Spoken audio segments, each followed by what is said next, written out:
Hi there, my name is Nicole. I'm a child life specialist at Inova Children's Hospital, and welcome to Tuesday Talks. Today I'm going to be talking with you about coping in children and an activity that you can do to help your child. We're looking at a lot of different things during this time of coronavirus, but at any time we want to be able to help our children cope in appropriate ways. And this is an activity that can help them co-regulate and eventually be able to self-regulate when they might be feeling anxious or upset or anything like that. So this is called a calm down bottle. I have a sample already made, but I want to show you that you can make it with a lot of things you probably already have around the house.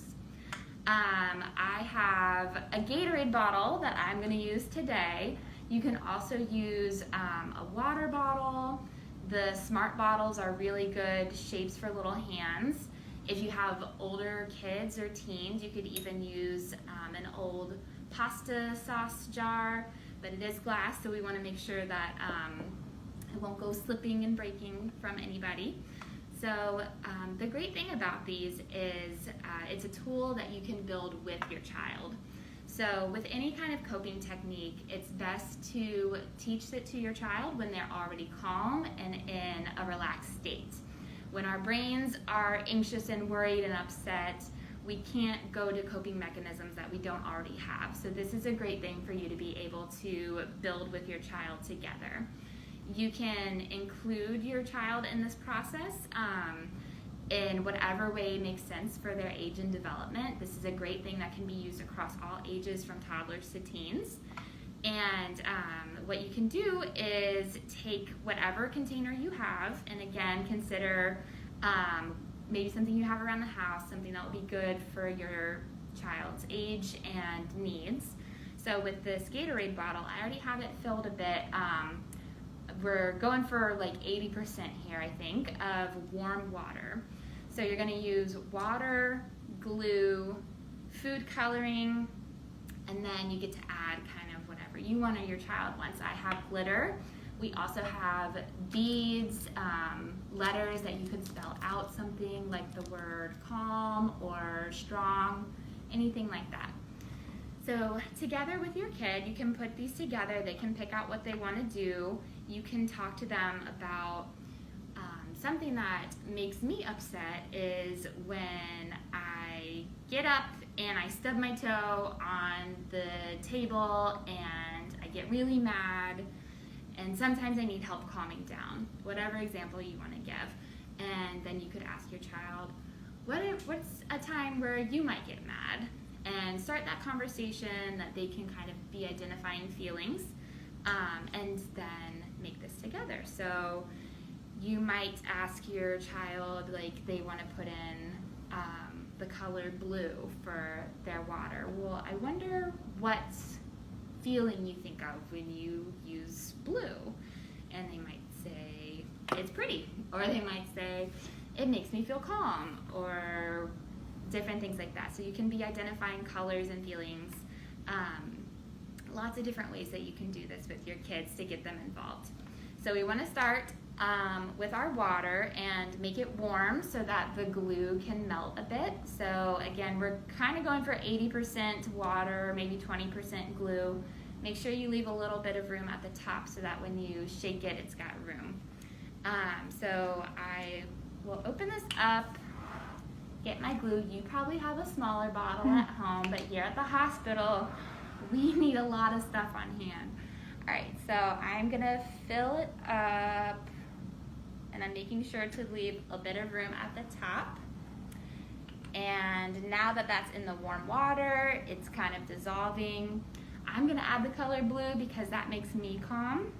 And you do wanna be able to use food coloring if you have it around, because it makes the bottle a lot more fun than if it doesn't have anything in there. So I like a lot of blue. I put my blue in there. And then as far as what you can put in, I'm just gonna put in the glitter today.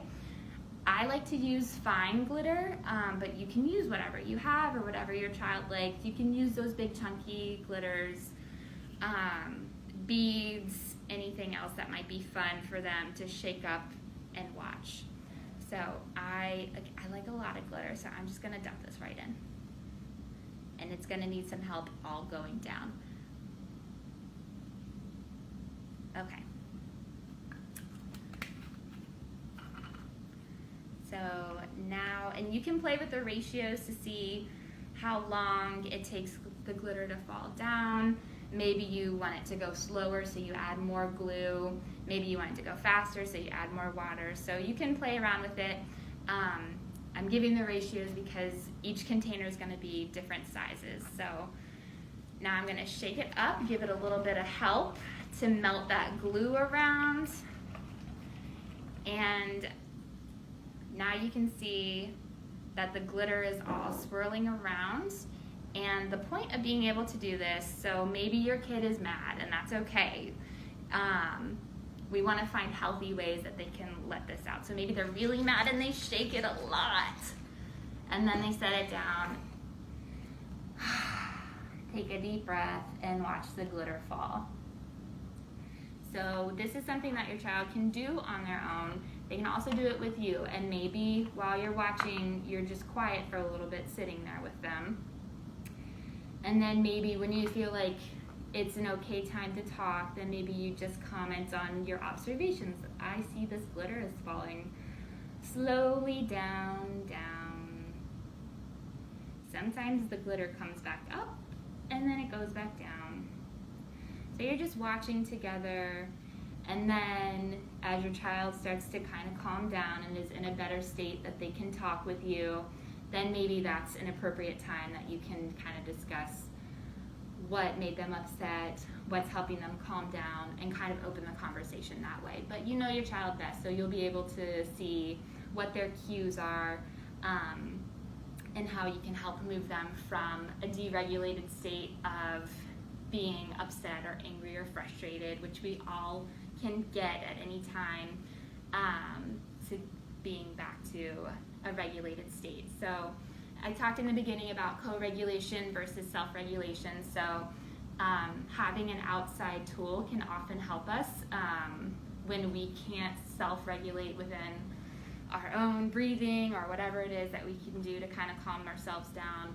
Something outside acting as an anchor that we can watch and calm down with can be a good step of co-regulation until we're gaining those coping skills to be able to self-regulate.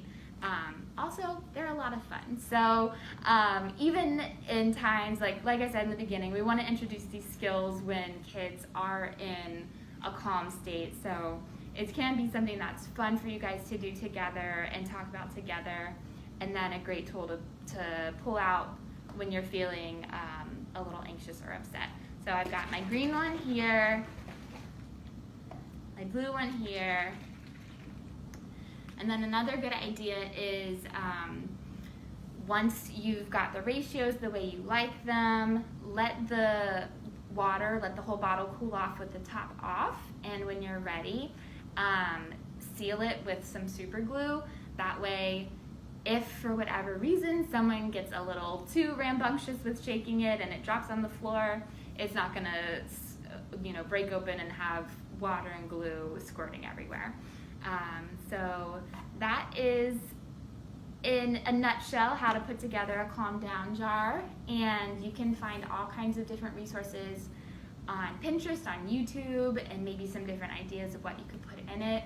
There's also a really cool thing that you could do, making a glow-in-the-dark one. So you can use glow-in-the-dark glitter glue, warm water, neon glitter, and make a really cool glow-in-the-dark one too. So that's just an extra special thing. There are lots of different ways to make this. So hopefully this is a good tool that you can use with your children and even yourself. I'm enjoying watching the glitter fall right now, and I feel more relaxed, less anxious to be on the spotlight talking to you all. And it's just something that we love to use to be able to help our kids cope here in the hospital, and a great tool at home as well. Hope you enjoyed, and we'll see you next Tuesday.